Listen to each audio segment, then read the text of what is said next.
When India deregulated its aviation sector in the early 1990s, the landscape transformed overnight. After decades of government control, private carriers finally had space to operate. Jet Airways, founded in 1992 by entrepreneur Naresh Goyal, was one of the first to seize this rare opportunity. The airline began modestly as an air taxi operator using Boeing 737s, quietly building operational experience while the market evolved. If you like stories about the downfall of once great airlines, make sure to subscribe for more. By 1995, Jet Airways received approval to operate scheduled passenger flights. This marked the beginning of a remarkable ascent. Within a year, Jet placed its first major Boeing order and secured an impressive 20% domestic market share. For such a young company, the momentum was extraordinary. Yet the regulatory climate remained unpredictable. In 1997, the Indian government banned foreign airlines from holding equity stakes in domestic carriers. As a result, Jet was forced to buy back shares owned by Gulf Air and Kuwait Airways, losing not just funding, but significant managerial expertise. From that moment on, strategic control rested entirely with Naresh Goyal. Despite the setback, Jet continued expanding aggressively. Legal reforms and strong domestic demand opened the door to international operations. In 2004, Jet launched its first overseas routes. In the following year, it achieved a major milestone: flights to London. By the mid-2000s, Jet Airways had become the largest domestic airline in India. Its brand reputation was strong, its customer loyalty unmatched, and its growth trajectory seemingly unstoppable. But beneath this upward curve, subtle cracks were already forming, cracks that competition would soon expose. Around 2005, India's aviation market shifted dramatically with the rise of low-cost carriers such as Indigo, SpiceJet, and Go Air. Leaner operations, simplified service models, and aggressive pricing made air travel accessible to millions who previously saw it as a luxury. Jet Airways underestimated the threat. Indian travelers, driven by price sensitivity, embraced the low-cost model almost immediately. While Jet maintained a premium positioning, the market was moving in the opposite direction, toward efficiency, speed, and affordability. In 2006, Jet pursued a bold but risky strategy, acquiring the struggling Air Sahara. Regulatory delays stalled the deal for months, but in 2007, Jet secured a revised agreement worth several $100 million. It was still a disastrously high price. Reports from the time revealed the extent of Air Sahara's problems: unpaid aircraft leases, poor maintenance, and several planes in such bad condition they were deemed unairworthy. Despite these warning signs, Jet pushed forward. Rebranded as Jet Light, Air Sahara became a financial drain almost immediately. The acquisition consumed capital, management focus, and operational resources at the precise moment Jet needed agility and discipline.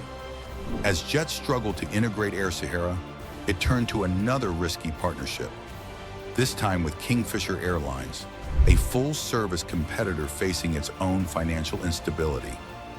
At their combined peak, Jet, Jet Light, Kingfisher, and Kingfisher Red controlled nearly half of India's domestic market. On paper, it looked like dominance. In reality, it was a fragile illusion. Both airlines were heavily loss-making. Their combined strategy hinged on a dangerous assumption that by controlling capacity, they could push fares higher and force low-cost carriers to follow. The opposite occurred. Indigo and SpiceJet simply maintained their low prices and continued rapid fleet expansion. Jet Airways found itself stuck in the worst possible position: too expensive to compete with low-cost rivals, too unprofitable to sustain its premium offerings, and too indebted to adapt. Rather than stabilizing the airline, the partnership accelerated its decline. As Jet's strategic problems intensified, scrutiny increasingly shifted toward Naresh Goyal. His leadership style, described as centralized, opaque, and resistant to external challenge, became a liability in a rapidly evolving market. Decision-making bottlenecks slowed the airline's ability to respond to competition and financial stress. To make matters worse, decades of rumors and allegations surrounding questionable financial dealings and offshore connections created an atmosphere of mistrust. While never legally proven, these controversies damage investor confidence and raise questions about focus and governance at the highest levels. Jet Airways entered the global financial crisis in a precarious state. The expensive Air Sahara acquisition had stretched finances thin just as oil prices surged to record highs. Fuel accounted for 34% of Jet's operating costs, far above the global average of 24%, due to India's heavy taxation.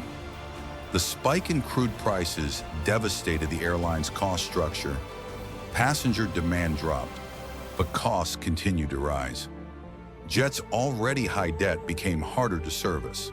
As the crisis unfolded, the Indian rupee began a decade-long decline, losing half its value against the US dollar. For Jet, this was catastrophic. Aircraft leases, maintenance contracts, spare parts, and a significant portion of its debt were denominated in USD. The falling rupee effectively doubled many of these costs. Jet tried to offset domestic losses by expanding internationally, hoping long-haul routes would deliver higher yields. But this strategy collided with two powerful forces.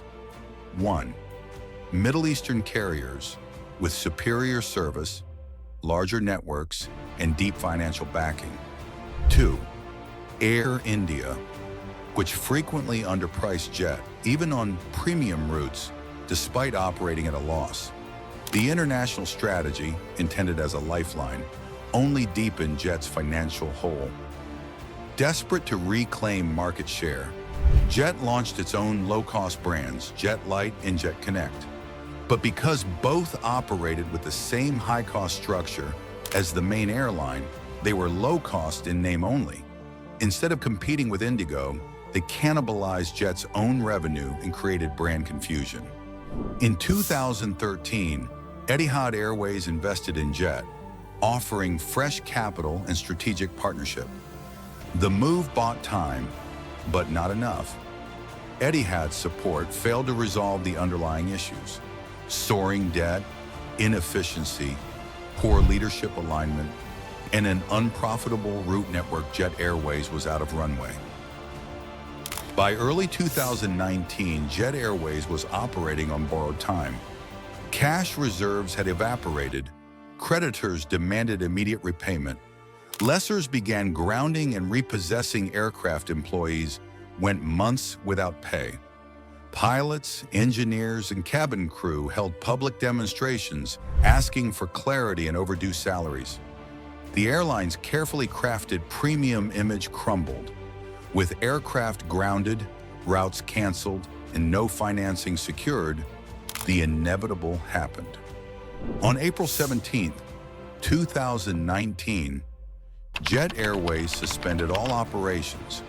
An airline that once symbolized India's private aviation success, carrying tens of millions of passengers annually, came to an absolute standstill. The shutdown triggered job losses for thousands and left creditors scrambling to recover billions. Although multiple investor groups expressed interest in reviving Jet Airways, none produced a viable long-term plan. The brand still holds nostalgic value, but the structural problems run too deep for a realistic comeback. Jet Airways didn't disappear because of a single mistake. It collapsed because of a pattern of misjudgments. An overpriced acquisition that drained capital, leadership resistant to strategic change, misreading the rise of low-cost competition, excessive debt heading into a global crisis, an international strategy that couldn't compete with Gulf carriers or a subsidized national airline. Currency pressure and high taxation compounding already thin margins. In aviation, ambition alone isn't enough. Market logic, cost discipline, and strategic clarity are non-negotiable. When leadership, timing, and financial health diverge, even the biggest airlines can fall. Jet Airways is more than a business failure. It's a cautionary tale for every company operating in a volatile, unforgiving industry.